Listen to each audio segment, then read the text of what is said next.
अस्सलाम वालेकुम स्टूडेंट्स, कैसे हैं आप सब। उम्मीद है आप सब ठीक होंगे। आज हम पढ़ेंगे एलएचबी फर्स्ट ईयर का chapter number 4 that is normal pregnancy and it's management. सबसे पहले मैं आप लोगों को पढ़ाऊंगी इस चैप्टर में से जो आज टॉपिक है वो है normal physiological changes during pregnancy. Physiological changes during pregnancy, that is a very important long question from the previous past papers. Pregnancy is associated with normal physiological changes that assist fetal survival as well as prepare the mother for labor.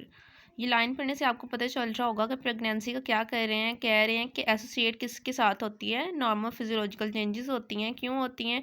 कि assist कर सके, मदद कर सकें fetal survival के लिए और as well as prepare the mother for labour, ताकि मदर को लेबर के लिए तैयार कर सके। These are due to the effect of specific hormones. ये किस वजह से होते हैं? इफेक्ट होता है स्पेसिफिक हार्मोन्स का, प्रोजेस्टेरोन का, एस्ट्रोजन का, जो कि हेल्प करते हैं प्रेग्नेंट वुमेन को किसके लिए? नर्चर द फीटस, मतलब वो परवरिश कर सके फीटस की, मतलब ग़िज़ाइयत, न्यूट्रिएंट्स सारा कुछ पहुंचता है ना फीटस को। Prepare her body for labour, अपनी बॉडी को तैयार कर सके किसके लिए? लेबर के लिए। Develop her breast for production of milk during puerperium, और मतलब फॉलोइंग चाइल्ड बर्थ, जैसे ही बेबी की बर्थ होती है उसके बाद अपनी ब्रेस्ट को तैयार करे किसके लिए? बेबी को मिल्क की प्रोडक्शन के लिए। क्या ड्यूरेशन होता है पुर्पीरियम का?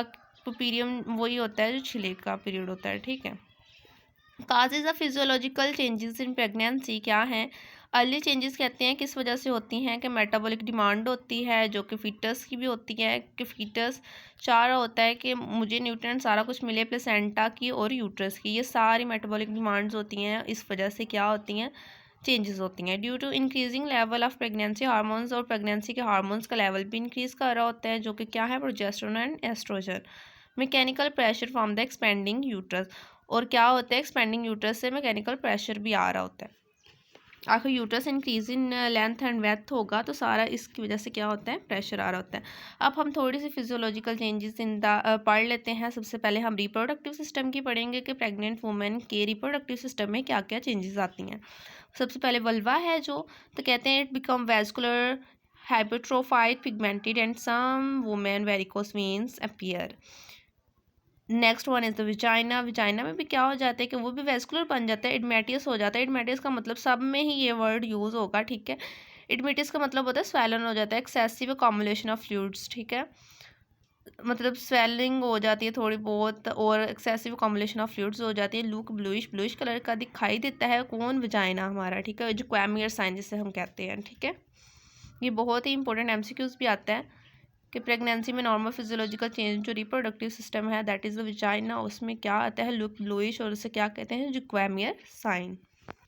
नेक्स्ट वन हमारे पास आ जाता है कि सॉफ्ट हो जाता है विजाइना जब हम टच करते हैं। विजाइनल सेक्रीशन क्या होती हैं? एसिडिक होती हैं, और aerobics anaerobics increase in number 5 times than aerobics. ये बैक्टीरिया की बात हो रही है, ठीक है।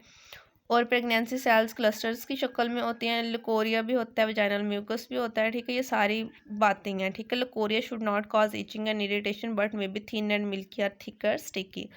कहते हैं लिकोरिया जो होता है वो क्या इचिंग काज नहीं करता, लेकिन क्या हो जाता है? पतला हो जाता है, मिल्की टाइप हो जाता है, या थिक हो या स्टिकी हो जाता है, ठीक है। यूट्रस में क्या क्या चेंजेस आती हैं वो हम पढ़ लेते हैं। ड्यूरिंग प्रेगनेंसी में there is an increase in weight and length of the uterus. Simple सी बात है, वेट में भी इंक्रीज़ होगा क्योंकि फीटस कैरी किया हुआ, उसमें लेंथ भी इंक्रीज़ हो रही है जो कि नॉर्मल से बहुत ज़्यादा चेंज होता है, ठीक है। Changes occur in the body में, इस्थमस में एंड सर्विक्स में। ये क्या है? पार्ट ऑफ यूट्रस, ठीक है। ये मैंने आपको पहले भी प्रीवियस चैप्टर नंबर 2 में पढ़ाया हुआ है कि पार्ट्स कितने हैं यूट्रस के। 3 पार्ट्स हैं। बॉडी होती है ऊपर वाली साइड पे, नीचे इस्थमस होता है, ठीक है। फिर नेक्स्ट वन जो सर्विक्स होती है, ओपनिंग ऑफ द वजाइना उसे कहते हैं, ठीक है। सबसे पहले क्या करें कि वेट ऑफ यूट्रस क्या चेंज आया है कि वेट यूट्रस के चेंज आया। ग्रेविड यूट्रस इनलार्जेस फ्रॉम 50 ग्राम, 50 से लेके 80 ग्राम तक, ठीक है, उसका वेट होता है जो नॉर्मल होता है। तो अब उधर से 50 ग्राम से कितना इंक्रीज़ हो गया? 900 से लेकर 1000 ग्राम तक। लेंथ कितनी इंक्रीज़ हो रही है? जो 7.5 सेंटीमीटर लेंथ थी नॉर्मल, तो वो कितनी इंक्रीज़ है? 35 सेंटीमीटर तक। वॉल्यूम जो है नॉन प्रेग्नेंट स्टेट में, तो वॉल्यूम था यूट्राइन कैविटी का वो 10 ml था, ठीक है, जो इंक्रीज़ किया 5 लीटर्स तक किया, जिसे हम कहते हैं 5000 ml ड्यूरिंग प्रेगनेंसी। मसल्स में क्या होता है कि 3 distinct layers of uterine muscles develop कर जाते हैं। आउटर होते हैं लॉन्गिट्यूडनल होते हैं, ठीक है, ये आपको दिखाई दे रहे होंगे। मिडल्स जो होते हैं वेस्कुलर होते हैं, इनर जो होते हैं सर्कुलर होते हैं। ये आप पिक में भी देख सकते हैं, ठीक है, longitudinal, circular and vascular. Uterine muscles fibres undergo hyperplasia and hypertrophy up to 12 weeks. इसका क्या मतलब होता है कि जो मसल फाइबर्स हैं, हाइपरप्लासिया का मतलब होता है produce and increase in the number of cells, कि नंबर ऑफ सेल्स भी इंक्रीज हो जाते हैं, और हाइपरट्रॉफी का मतलब होता है इंक्रीज इन साइज भी हो जाता है, कि नंबर ऑफ सेल्स भी इंक्रीज करेंगे और साइज भी इंक्रीज हो जाता है इसका यूट्राइन मसल फाइबर्स का। Changes in isthmus during pregnancy, lower uterine segment is formed from isthmus, वही जो पार्ट ऑफ यूट्रस है, ठीक है। लोअर यूट्राइन सेगमेंट क्या बन रहा होता है, इस्थमस से बन रहा होता है। Up to 12 weeks isthmus elongate करता है, फॉर्म क्या बनाता है, थिन लोअर यूट्राइन सेगमेंट बनाता है, unfolding its cavity and from above downward to be included in the uterine cavity. क्या होता है कि ऊपर से नीचे की तरफ क्या हो रहा होता है, थिन हो रहा होता है, ठीक है, और यूट्राइन कैविटी बना रहा होता है। It dilates during last trimester as hemispherical segment. क्या होता है, डायलेट कब करता है, लास्ट ट्राइमेस्टर ऑफ प्रेगनेंसी में क्या बना रहा होता है, हेमिस्फेरिकल सेगमेंट, जिसे क्या कहते हैं, निस्फ अपना आध बना रहा होता है, ठीक है, कि क्या है कि डायलेशन होगी इसकी भी। At term it measure 7.5 centimetre से 10 सेंटीमीटर इन लेंथ। इस मतलब इस्थमस का जो एरिया है उसे एट टर्म पे हम क्या कर सकते हैं, मेजर कर सकते हैं। तो कितना मेजर करते हैं हम, 7.5 से लेकर 10 सेंटीमीटर तक इसकी लेंथ मेजर की जाती है। और एक्ट एज अ फंक्शन क्या परफॉर्म करता है, sphincter in early pregnancy and help the foetus to stay in uterus, ठीक है, कि क्या मसल बन जाते हैं जो कंट्रोल करते हैं प्रेगनेंसी को, ठीक है, और फीटस को कैरी करते हैं कि यूट्रस के अंदर ही स्टे करें। ये सारी चेंजेस हम रिप्रोडक्टिव सिस्टम में पढ़ रहे हैं। अब ब्लड फ्लो में क्या चेंज आएगा, uterine blood flow increase from 50 ml per minute to 700 से 8 ml पर मिनट। ये यूट्राइन ब्लड फ्लो इंक्रीज कर रहा है, ठीक है। यूट्रस में जो ब्लड का फ्लो है वो कितना इंक्रीज कर रहा है, 50 ml पर मिनट से 700 से 800 ml पर मिनट। अब सर्विक्स में चेंजेस क्या आती हैं कि प्रेगनेंसी के दौरान सर्विक्स भी वेस्कुलर हो जाता है, एडमीटियस हो जाता है, सॉफ्ट हो जाता है, जिस साइन को सर्विक्स में चेंजिंग के साइन को क्या कहते हैं, गुडल साइन कहते हैं। इसकी लेंथ भी डबल हो जाती है, वॉल्यूम भी इंक्रीज हो जाता है, ठीक है। म्यूकोसा हाइपोट्राइफिस का मतलब होता है साइज इंक्रीज हो जाता है। वही बात है, म्यूकस प्रोडक्शन भी इंक्रीज हो जाएगी, और यहाँ पे during labour and pre labour collagen decreases due to lysis of collagenase enzyme. अगर करना चाहें तो कर ले इस लाइन को, वरना जो सिंपल चेंजेस होती हैं वो यही होती हैं कि लेंथ इंक्रीज है, वेथ भी इंक्रीज है, वॉल्यूम भी डबल हो गया, और साइज भी इंक्रीज हो गया, ठीक है, vascular oedematous and soft. Next one क्या है कि near the beginning of labour cervix जो होता है शॉर्टन हो जाता है, फेसेज हो जाता है बिगेन टू ओपन, जिसे डायलेट कहते हैं, शो अपेयर हो जाता है, और first indication that effective labour has begun. इस अगर लाइन को अगर मैं समझाऊँ तो इसका मतलब यही है कि सर्विक्स जो होता है ना, इसमें डायलेटेशन होती है, ठीक है, 10 सेंटीमीटर तक डायलेट होता है, और एफेसमेंट का मतलब होता है थिनिंग होनी है, ठीक है, और शो अपेयर होता है जो हमें इंडिकेट कर रहा होता है कि ये ट्रू लेबर है, ठीक है। फ्लोपियन ट्यूब्स में भी वही चेंजिंग है, हाइपोट्रोफाइड हो गया, ठीक है, साइज इंक्रीज, वेस्कुलर हो गई हैं, पैचिडोसुडवा का मतलब होता है membranes by which placenta attach to the uterine wall, कि इसमें पैचेस बन जाते हैं कि जिसमें मेम्ब्रेन्स जो होती हैं प्लेसेंटा के साथ अटैच होती हैं, यूट्राइन वॉल्स के साथ अटैच होती हैं उनमें, ठीक है। ट्यूब्स बिकम कंजस्टेड और तंग हो जाती हैं। ओवरीज में क्या चेंज होंगी, ओवरीज भी इंक्रीज इन साइज हो जाएंगी, वेस्कुलर हो गई हैं। Ovulation keys stop through out the pregnancy, कि ओवुलेशन थ्रू प्रेगनेंसी क्या हो जाती है, कीजीज हो जाती है, ठीक है, और मतलब बंद हो जाना, ठीक है, स्टॉप हो जाना। आपको पता है कि मेंसेस नहीं आते 9 month. Corpus luteum of menses persist and largest to 2.5 centimetre till 8th week on HCG effect of trophoblast. Progesterone of corpus luteum support decidua up to 7 week of pregnancy. अगर आपसे किसी ने पूछ लिया कि 7 वीक्स ऑफ प्रेगनेंसी तक कौन support करता है डेस्टिडुआ को, तो वो कौन है, प्रोजेस्टेरोन किसका, कॉर्पस लूटियम का। नेक्स्ट वन, ये अलग से क्वेश्चन भी आ जाता है कि चेंजेस इन ब्रेस्ट एक्सप्लेन करें, ठीक है, या ये वैसे भी आ जाता है, लेकिन ये पार्ट है रिप्रोडक्टिव सिस्टम की चेंजेस का, तो मैं इसको इसमें कवर करवा देती हूँ, आप अलहदा से भी देख लीजिएगा इसको। Changes in breast, the vascularity and size of breast increases same as before discussed, कि वेस्कुलरिटी इंक्रीज हो जाती है, वेजल्स के नंबर्स और साइज़ भी इंक्रीज़ हो रहा है। Total weight become 0.4 kg, weight कितना हो जाता है 0.4 kg तक हो जाता है। वॉल्यूम 1.5 टाइम्स मोर हो जाता है। Enlarge breast from 16 week, enlarge breast जो 16 वीक से 16वें हफ्ते से कितने कार्य होती है, सक्रीट कार्य होती है क्या, क्लियर स्टिकी येलोइश फ्लूइड जिसे हम कहते हैं colostrum. Areola become dark pigmented primary areola with 5 to 15 hypertrophied sebaceous glands Montgomery tubercles कहते हैं। ये ब्रेस्ट के साइड्स पे जो हिस्सा होता है ना, उस ब्लैक सा, ठीक है, निपल्स के गिर्द, तो उससे एरोला कह रहे हैं, ठीक है। तो उसमें क्या होते हैं 15 या 5 से 15 तक हाइपरट्रोफाइड स्पेशियस ग्लैंड्स जिससे मोंटोगोमरी ट्यूबरकल्स कहते हैं बनने लग जाते हैं इस तरह से डॉट्स, ठीक है। Second zone of pigmentation appears around primary areola जिसे सेकेंडरी एरोला कहते हैं। ड्यूरिंग सेकंड ट्राइमेस्टर में वो बनता है। Pickling and tickling sensation and discomfort felt होती है ब्रेस्ट में अराउंड 3 to 4 वीक में। जब भी किसी जब भी हमें मेंसेस या पीरियड्स जिसे कहते हैं मेंस्ट्रुअल साइकिल हमारा होता है 3rd to 4th वीक में हमें क्या होती है ब्रेस्ट में पिकलिंग और टिकलिंग सेंसेशन का मतलब ये है कि डिस्कम्फर्ट सा फील होता है ब्रेस्ट में, ऐसे फील होता है जैसे पता नहीं करंट सा लग रहा है, ठीक है, इस तरह से फील होता है जो। तो वो कह रहे हैं कि ये डिस्कम्फर्ट सा फील होता है 3 to 4th वीक में। वो तो नॉर्मल भी है, जब मेंसेस आने वाले होते हैं, पीरियड्स आने वाले होते हैं, तब भी ये क्या होता है 3 to 4th वीक में हमें ऐसी फीलिंग आती है। 6th वीक में क्या हो जाता है, फीलिंग ऑफ फुलनेस हो जाती है, ब्रेस्ट में इन्लार्जमेंट हो जाती है, ब्रेस्ट टिश्यूज बिकम फ्री मेंटेंस हो जाते हैं। 8th वीक में क्या हो जाते हैं, surface veins of breast seen के जो उसमें वीन्स होती हैं वो दिखना शुरू हो जाती हैं बहुत ज़्यादा, मतलब वो इन्लार्ज हो रही है, फुल हो रही है, ठीक है। तो उसमें जो वेन्स होंगी छोटी छोटी सी, तो वो भी क्या हो जाएंगी, सीन शुरू हो जाएंगी। Montgomery tubercles in the form of 12 to 13 small nodules are formed due to porting modes of spacious glands which appears on primary areola from 8th week onward। ये पहले डिस्कस बात हो चुकी है कि क्या होते हैं कि अरोलास पिगमेंटेड हो जाते हैं और मोंटगोमरी ट्यूबरकल्स अपीयर हो जाते हैं, ठीक है। प्राइमरी अरोला की फिर से बात करें कि 3.8 से 7.6 diameter area around the nipple become more dark.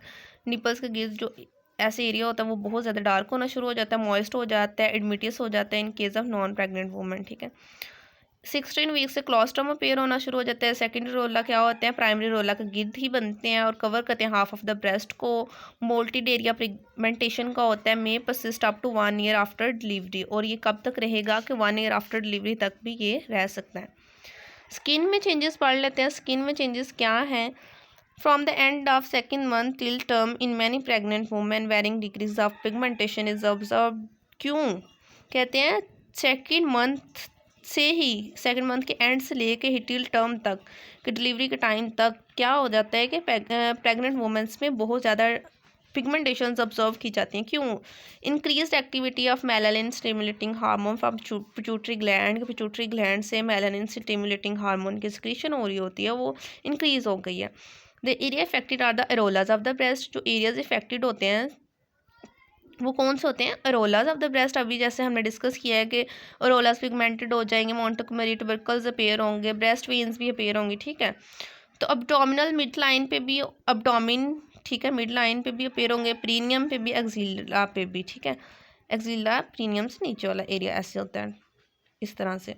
A few are listed below.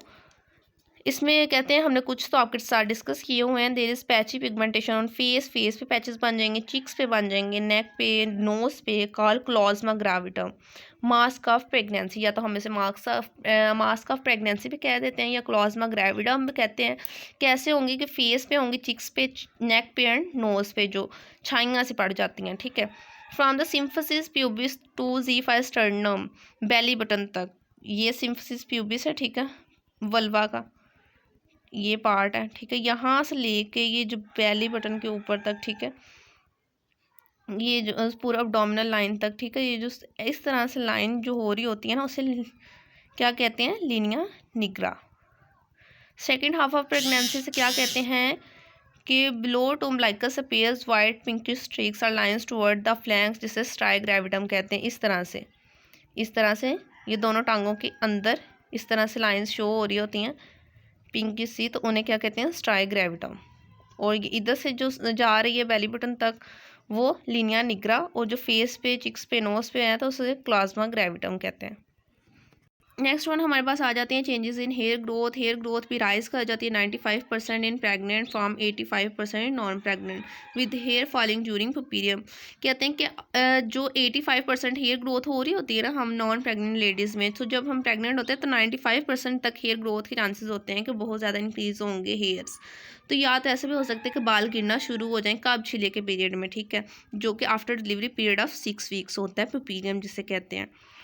Weight gain में अब क्या होगा कि प्रेगनेंसी में वेट गेन होता है 11 केजीज तक वेट गेन होता है एवरेज जो होता है, ठीक है। और वेरी कहाँ से कर होता है 6 से 15 केजी तक।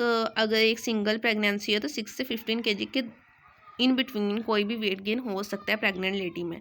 फर्स्ट ट्राइमेस्टर में कितना गेन होता है, जो कि पीरियड ऑफ 3 मंथ्स होता है, ठीक है। फर्स्ट 3 मंथ्स, नेक्स्ट 3 मंथ्स और नेक्स्ट 3 मंथ्स, ये 9 मंथ्स हो जाते हैं, ठीक है। फर्स्ट ट्राइमेस्टर में 1 kg इंक्रीज़ होता है, सेकंड में 5 kg, थर्ड में 5 kg। रिप्रोडक्टिव वेट गेन क्या है कि हमारे पास जो है वेट ऑफ फीटस कितना होता है, ये बता रहे हैं कि 3.3 है। वेट प्लेसेंटा का वेट कितना होता है 0.6 है। लाइकर जो होता है वो 0.8 kg होता है। यूट्रस का वेट 0.9 kg है। आपको मैंने बताया 800 से लेकर 1000 ग्राम तक इसमें वेट हो रहा है। ये पूरा ओवरऑल बता रहे हैं कि रिप्रोडक्टिव वेट गेन कितना हुआ है, ठीक है, हर एक ऑर्गन ने कितना वेट लिया है, ठीक है। वेट ऑफ ब्रेस्ट 0.4 kg जैसा कि हम पहले पढ़ चुके हैं।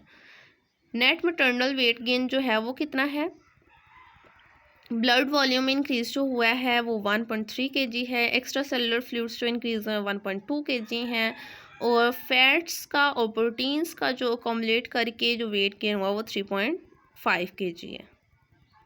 ये आप लोग सारे MCQs के लिए रेडी कर लीजिएगा, ठीक है। ये आप लोग इससे स्क्रीनशॉट भी ले लें अगर लेना है। होप सो आप लोगों को रिप्रोडक्टिव सिस्टम की जो चेंजेस हैं उनकी सबकी समझ आ गई होगी। ये जल्दी से पढ़ाने का मतलब ये था कि आपको आती हैं क्वेश्चन इस तरह से आता है कि फिजियोलॉजिकल चेंजेस ड्यूरिंग प्रेगनेंसी।